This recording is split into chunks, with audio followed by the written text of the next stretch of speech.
जो आए हो सत्संग स्थल पर, इसमें मन बुद्धि गौर करने की ज़रूरत है, यानी लगाने की ज़रूरत है। सभी लोग जो भी बात हमारे मुख से निकलती है उसको गौर से सुनते रहना। अगर बीच में किसी को संशय उत्पन्न होता है तो आप जरूर उठ करके पूछें, तो हम अपनी बात वहीं पर रोक देंगे। आपका संशय यहाँ पर दूर हो, क्योंकि ये आध्यात्मिक कक्ष है, क्लास है। यहाँ केवल आध्यात्मिक शिक्षा ग्रहण कराई जाती है। और जो भी हमारे वेद शास्त्र पुराण रामायण गीता है, इन सब चीज़ों को देखते हुए अपने आत्मा का जो उद्धार का रास्ता होता है, यानी आत्म जागरण का होता है, उस चीज पर भी ध्यान देते रहना। समझ रहे हैं आप लोग? हाँ। गुरु जी खुश रहो, खुश रहो। गुरु जी, मैं ये पूछना चाहता हूँ, हाँ हाँ, कि शास्त्र किसे कहते हैं? अच्छा, शास्त्र किसे कहते हैं? अच्छा ठीक है, बैठो। इनका ये कहना है शास्त्र किसे कहते हैं। अब गौर से सुनना भाई सभी लोग, शास्त्र क्या चीज है। पहली बात तो हम पोथी की तरफ जब देखेंगे तो शास्त्र 6 हैं, 6 शास्त्र, और 6 का अलग अलग हिसाब बना हुआ है। हमारा क्या कहना है, ब्लैक बोर्ड में चलते हैं, ब्लैक बोर्ड में देख करके समझेंगे तभी समझ में आएगा।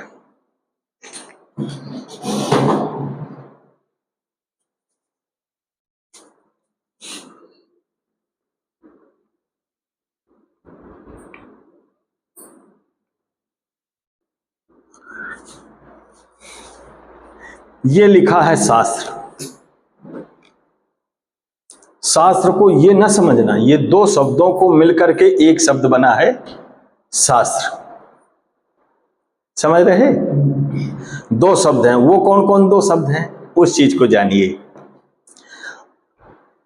हमारे जब बचपन में टीचर पढ़ाते थे तो उन्हें संधि करना और विच्छेदन करना वो भी बताया था।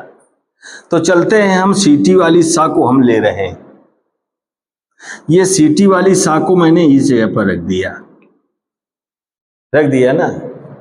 अब आता है, यानी सीधे ऐसे कह दो। मैंने सीटी वाली सा को काट दिया। अब ये अस्त्र बचा। तो सीटी वाली सा से मतलब हमारा ये है कि शरीर।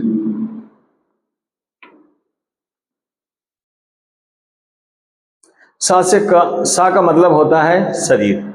समझ रहे हो? हाँ, मतलब अब बचा अस्त्र।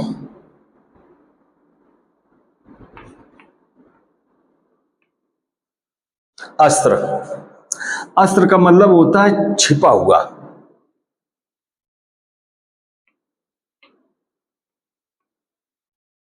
छिपा।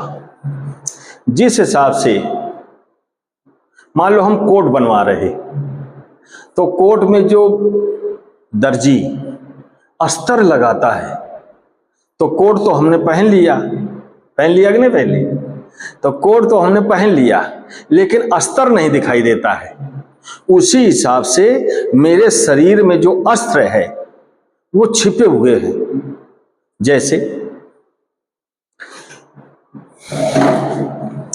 इस शरीर में हजारों चीजें छिपी हुई हैं।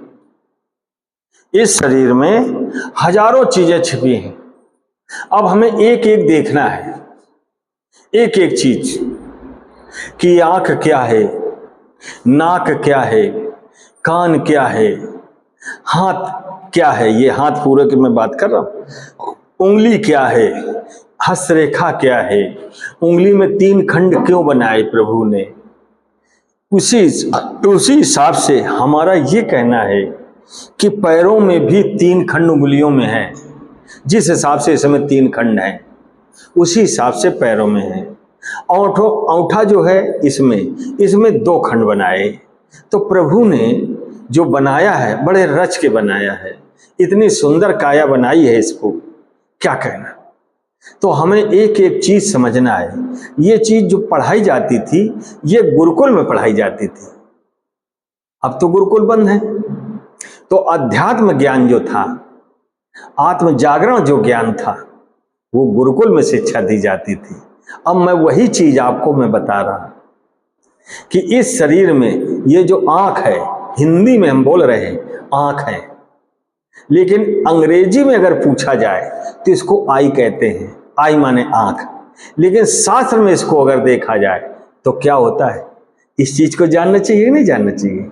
तो जब शास्त्र में हम देखेंगे तो इसका मतलब अलग है। आज हमारे समाज में क्या है, आज हमारे समाज में कुछ लोग शास्त्र जो है, पोथी जिसको कहते हैं, उसको कंठस्थ कर लिए।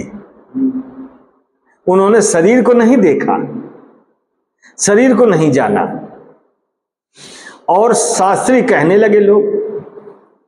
जो पढ़ने लगा उसका नाम शास्त्री कहने, वो शास्त्री नहीं है, वो वाचक है,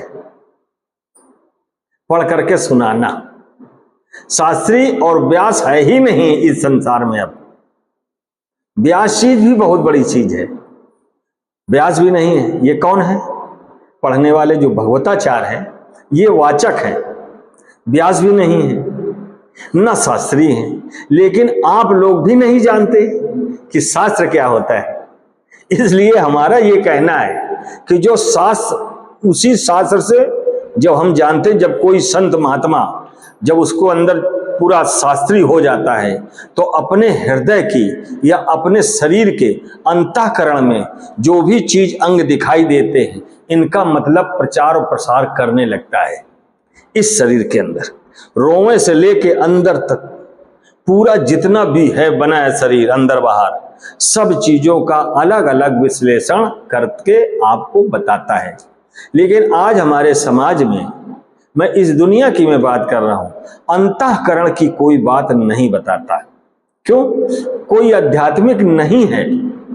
यहाँ पोथी पढ़ने वाले भगवताचार्य बन करके बैठे हैं और आपको उल्टा बता रहे हैं और आपको देवता पुजवा रहे हैं। आपका ईश्वर से कोई लेना देना नहीं, आप परमात्मा को खुद नहीं जानते, भगवताचार्य और आप भी नहीं जानते।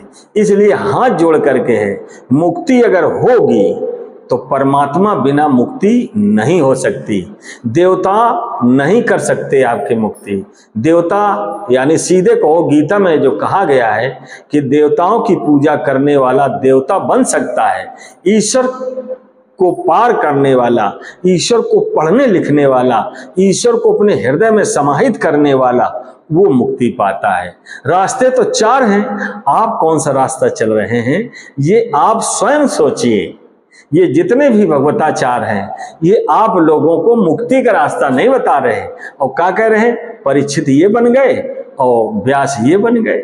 और 7 दिन तुम्हें कथा सुनाई जिसमें ढोलक हारमोनिया जो है और बजाई, और बजाने के बाद तुमको मजा दे दिया।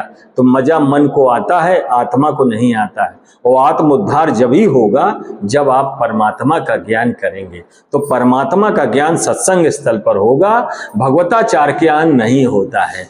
आप लोग समझ गए हैं कि नहीं समझे? नहीं कहो तो दोबारा फिर बताएं। अच्छा चलो ठीक है। बोले वृंदावन बिहारी लाल की।